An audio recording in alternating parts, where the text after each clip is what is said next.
माँ अस्पताल में एक बेड पर पड़ी थी। अस्पताल के बरामदे में उसके 2 बेटे और एक बेटी चिंता में टहल रहे थे। भाई बहन को अपनी माँ के लिए सेहत की चिंता तो थी, लेकिन उससे भी ज्यादा चिंता इस बात की थी कि अब माँ को अपने साथ कौन रखेगा। जब तक माँ स्वस्थ थी वह इन तीनों से अलग अपने पुराने घर में रहती थी, लेकिन अब ऐसा करना खतरे से खाली नहीं होता और ऐसा करने से समाज में तीनों बेटे बेटियों का नाम भी खराब होता। लोग कहते कि देखो कैसी औलादे हैं।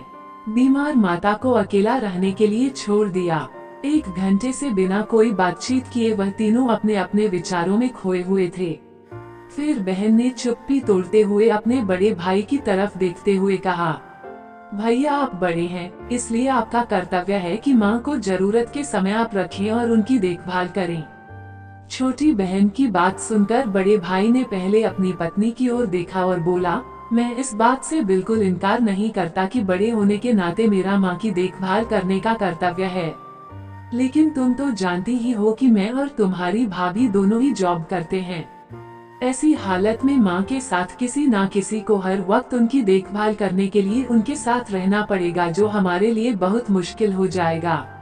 बहन तुम तो पूरा दिन घर ही रहती हो, तुम माँ को अपने साथ क्यों नहीं रखती? पैसों की चिंता मत करना, जो भी खर्चा आएगा मैं दे दूंगा। सुशील भैया आप तो जानते ही हैं कि मैं माँ से कितना प्यार करती हूँ, लेकिन आप ये भी जानते हैं कि मेरे ससुराल वाले कैसे हैं। मैं ये बिल्कुल बर्दाश्त नहीं कर पाऊंगी कि कोई मेरी माँ को और मेरे भाइयों को भला बुरा कहे, इसलिए अच्छा यही होगा कि माँ को अनिल भाई के यहाँ रखा जाए। बड़े भाई सुशील ने भी छोटे भाई अनिल के यहाँ माँ को रखने के लिए सहमति जताई। आप ये कैसी बातें कर रहे हो?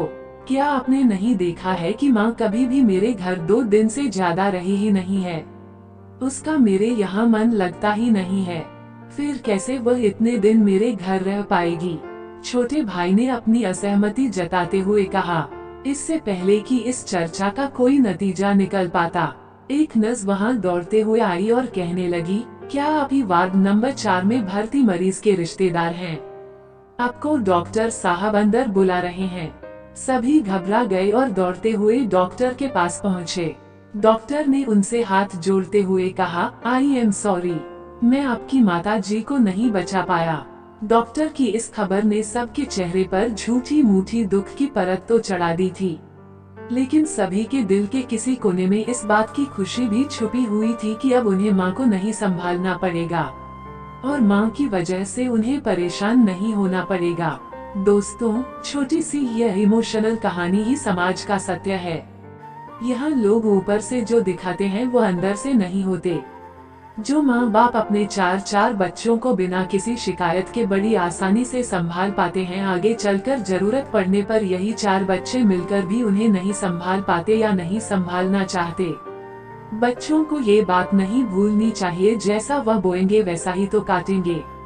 अगर आज वह अपने माँ बाप के साथ बुरा बर्ताव करते हैं तो उन्हें ये याद रखना चाहिए कि उनके बच्चे भी बड़े होंगे और वह भी बूढ़े होंगे। जो उन्होंने अपने माँ बाप के साथ किया है उनके बच्चे भी उनके साथ वही करेंगे। दोस्तों, अपने दिल से छल कपट निकाल दीजिए और सच्चे मन से अपने माता पिता की, अपने बुजुर्गों की सेवा कीजिए। आपने इस कहानी को पूरा पढ़ा, इसका मतलब है आपको ऐसी इमोशनल कहानियाँ पसंद है। ये से ही कहानियाँ पढ़ने के लिए आप हमारे चैनल को सब्सक्राइब कीजिए।